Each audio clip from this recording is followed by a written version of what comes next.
You may not think that I'm an introvert from the way that I portray myself online and in person, but you see this photo, this is me, an awkward, chubby, lonely kid who never quite managed to fit into any particular box. As an introvert, I spent most of my childhood keeping to myself, and the number of close friends that I had at any one point could be counted on one hand, and often that number was less than one. Countless times in group conversations, people would say things like, "You don't say much," or "Has the cat got your tongue?" But that wasn't the case at all. I either had no particular interest in the shallow, surface level conversation that was being had, or perhaps I only felt like listening that day. More often than not, I felt that I hadn't had enough experience in the subject that was being discussed, and I hadn't had enough time alone to conjure up a response that I felt would be well thought out. So instead, I kept my mouth shut. I remember being asked this so many times that I felt that I'd never be able to have a normal conversation with anyone. Anytime I'd enter a group situation where I'd have to speak, I'd be filled with anxiety because I was afraid that I didn't know enough or that I wasn't going to be heard. As much as I enjoyed my time alone, in fact I need it, I knew that it wasn't healthy for me to spend my entire life holed up in my bedroom, not engaging with other human beings. It's just not healthy, so I decided I needed to change that. I made a conscious effort to learn more about the world, more about people, more about anything I could get my hands on, from news, science and politics to people and psychology. I devoured books and articles on absolutely everything. Learning became my new best friend, my only friend. I had it in my mind that if I could learn a little bit of information about a wide variety of topics, even if it was a little bit, I'd never be lost for words in conversation again. And what I found was that I did in fact become better at conversation. Much, much better at conversation. So good in fact that no one would ever think that I was an introvert.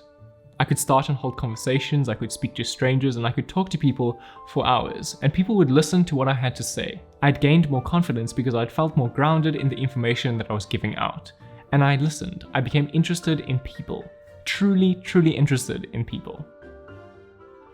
If you learn how to be interested and learn how to listen, you can become more interesting as a person.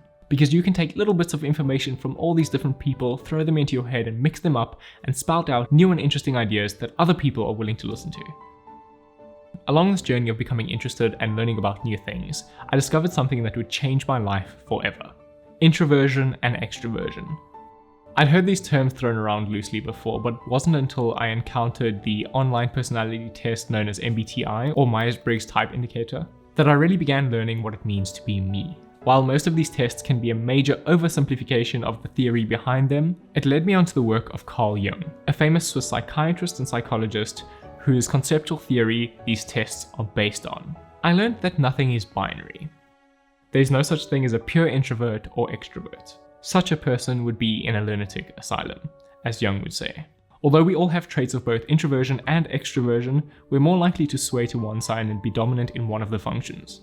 But it comes down to where we derive our energy from external or internal sources. I, for one, need a lot of alone time, even though one of my biggest interests is people. I enjoy learning about what makes people tick. Their hopes, dreams, and desires, as well as their fears and failures. I want to know it all. I love hearing stories from other people and sharing my own stories with them and seeing how we can relate to one another. I feel like that's one of the most important skills that you can learn as a human being, the ability to relate and connect with other human beings.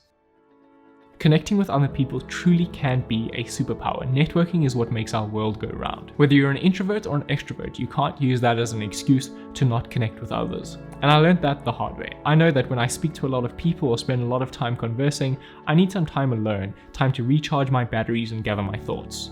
But that doesn't mean that I withdraw completely. I know that once my batteries are recharged, it's time for the next round, and I need to go out there and conquer these conversations once again. This crazy time that we're living in right now has truly taught me how sensitive I am to external stimuli. I've spent so much time alone that when I go out to meet new people, I realize how quickly I get drained and how much energy it does take from me to converse and communicate with other people.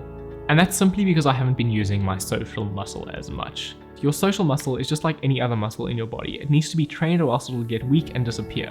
So I urge you during this time to not withdraw completely. This is a time for introverts to thrive. You're getting more time than ever for your batteries to recharge, so use that extra energy to truly connect with other human beings. Some of the world's most successful people are introverts. J.K. Rowling, Bill Gates, Elon Musk.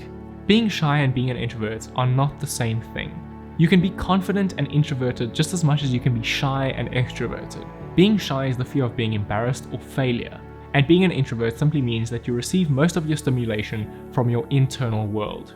You're a thinker. Overstimulating situations drain you and you need time to recharge. As long as you're aware of that, you can use it to your advantage. I took an interest in people. That means that there are other people out there who are willing to take an interest in you. As an introvert, you have a lot to say and now is your time to be heard. Share your thoughts, your knowledge, your ideas. All it takes is a little bit of confidence. And then maybe we can show the world that our ideas matter. Personally, I'm using this platform as a way for me to share more of my ideas and be more vulnerable with more people out there. Please involve yourself in the conversation because it really does help these videos gain some traction. Leave a comment and like this video if you did find some value in it. If not, sure, be on your merry way, but I do appreciate all of the support from you. And I'll see you in the next video. Goodbye.